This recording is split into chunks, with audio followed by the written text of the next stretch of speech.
You can download the R seen in the video for free, link in the description. To have the player detect enemies, if your enemy node is a character body or a rigid body, then first, inside of their script, inside the built-in ready function, we will add this node to a group called enemy. This can later be used by the player to detect if their weapon is colliding with this enemy node, and not some other character body or rigid body node. Then inside of the player scene, we use an Area 2D node for the weapon, with the collision shape node as a child. This Area 2D and its collider will be used to detect the enemy node. And while the Area 2D node is selected, go to Signals, right-click the body entered signal, and hit Connect. Select the player node with the script, and hit Connect again. Inside the player's script, we can check what this Area 2D is detecting, checking if the body node that we are colliding with is in the group enemy that we just created. Keep in mind that you will need to add every different type of enemy scene to this enemy group, so that they can be detected by this player's weapon. Before we continue with the damage and logic calculation, in the case your enemy isn't a character body or a rigid body, then inside of your enemy scene, we will instead use an Area 2D node with a collision shape 2D as a child. You can set the shape and the size of the shape to whatever you would like, as this collider and Area 2D will be used as the enemy's hitbox, and therefore what we use to know if the player's weapon is colliding with the enemy. Then inside of the enemy script, inside of their built-in ready function, we can do the same as we did before, simply just adding the enemy to a group called enemy. This will also be used so that the player can differentiate between enemies and other Area 2D nodes. Also make sure that the Area 2D node is a direct child of the topmost node in the enemy scene, as in the player scene who uses an Area 2D with a collision shape to detect enemies for attacking. Select the Area 2D for the weapon, then go to Signals, right-click the area entered signal and press connect, then select the player scene with the script and press connect again. Inside the player script, we will do the same as we did before with the body entered signal function. However, instead, we will check if the area that we are colliding with has a parent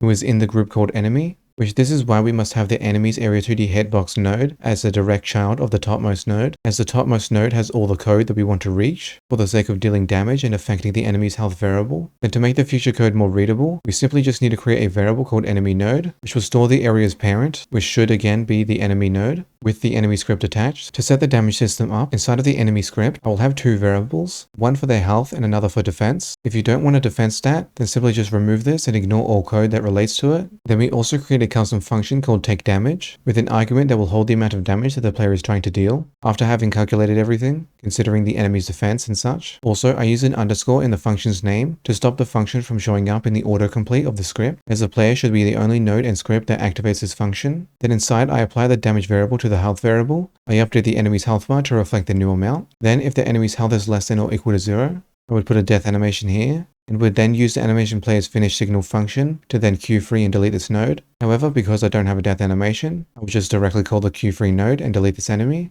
I also use return to skip any code below, as the enemy is being deleted, meaning that this code will only run if the enemy has more than 0 health. And so here I would run an animation to take damage, then I stop my enemy from moving and activate a timer. This will just stun my enemy for a moment. You might instead put knockback code here or something else, it's all up to you. Now back inside the player's script, I will have 3 variables, one for damage, one for the chance to land a critical hit, which will be equal to a value from 0 to 1, as 1.0 would represent a 100% chance, and 0.0 representing 0% chance. And a critical multiplier is a multiplier that I apply to the player's damage in the case that they are dealing a critical hit. Also, I have a variable called isAttacking, which I set to true when I attack, and false when my attack animation completes. Then with either of the signal functions that you choose to use, I added an additional check for the isAttacking variable, and for the sake of readability in the code, I will create a temporary variable called total damage, which will just be a float value that we supply to the enemy's take damage function. And as for how I'm handling the isAttacking variable, when I press the attack input, I set it to true. And because I'm using a tween instead of an animation player, at the end of the tween, I connect the finish signal to a temporary inline function, which just sets the isAttacking variable to false, resetting it once the animation finished. Although if you are using an animation player node, simply use this finish signal function and set isAttacking to false in there. Now for a basic damage calculation, if you only intend to deal damage to an enemy and then subtract their health from the damage variable, then you can just make the total damage variable equal the damage variable. Then if you want to take into account the enemy's defense in a basic manner, then we can subtract the enemy's defense from damage. And to avoid this result from being a negative, which would instead heal the enemy, we can use max with a 0, which max will equal the value with the biggest number separated by the comma,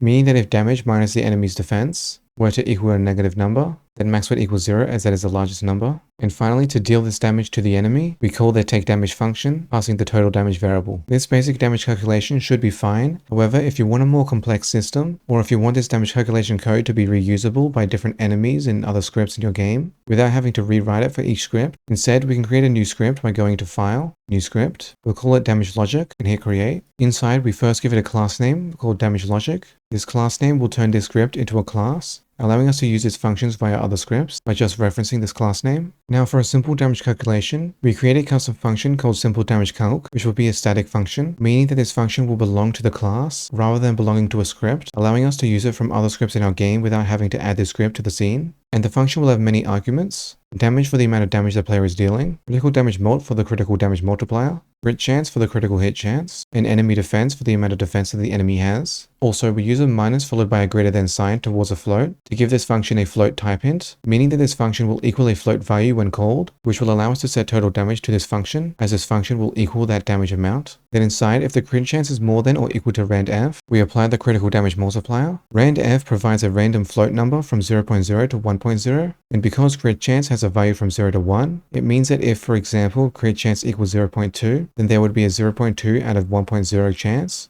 or 20% chance of landing a critical hit. So if randf equals 0.1, there would be a critical hit. And if randf equals 0.3 or greater, then there would not be a critical hit. After applying the critical hit code, we then create a variable to make the code more readable, which just equals a subtraction of the enemy defense from the damage variable, which we then use return on max with final damage in a 0 to ensure that this function cannot equal a value that is negative, which max equals the largest number in the bracket separated by the comma, meaning if final damage is negative, it'll return 0 as 0 is bigger, and return simply makes this function equal to that value. So that inside of our player script, rather than using our simple logic, we can instead use the class name's damage function. We should keep in mind that this is the class name we defined earlier, not the name of the script file. We grab our simple logic function and we pass all the variables that we need, such as the player's damage, the critical multiplier, the critical hit chance, and the enemy's defense. Additionally, because we can reach this script through the class name, it also means that if your enemies attack the player back, then you can have them use this function to know how much damage to deal to the player, providing greater reusability of this damage calculation code. Now, if you want a more complex damage calculation, then inside of the damage logic script, we'll create another custom function called complex damage calculation, which again must also be static so that the function belongs to the class. And we will also have the same built-in arguments as before, with the same function type in of float. Inside, we do the same critical hit code, checking if the crit chance is more than or equal to the random number generated by randf, which would be a number from 0.0 to 1.0.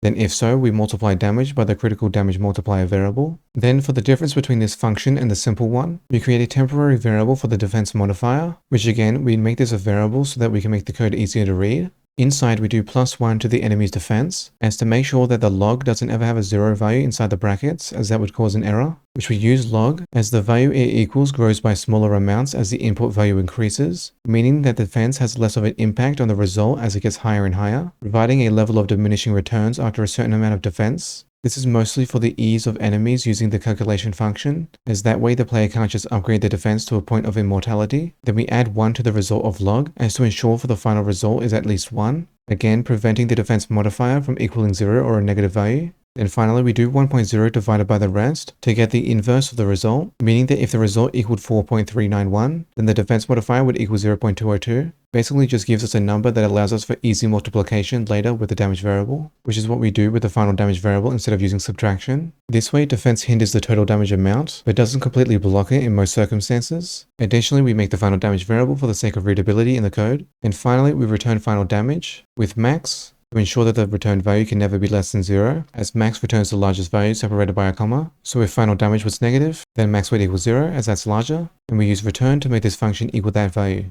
And much like before within the player script, we grab the damage logic class, call the complex damage calculation function instead, and again passing the same variables needed for the arguments inside the function. Now you have a basic system for detecting enemies with some damage calculation code that can be used in any script in your Godot game. And don't forget that you can check out the project files, look at the description.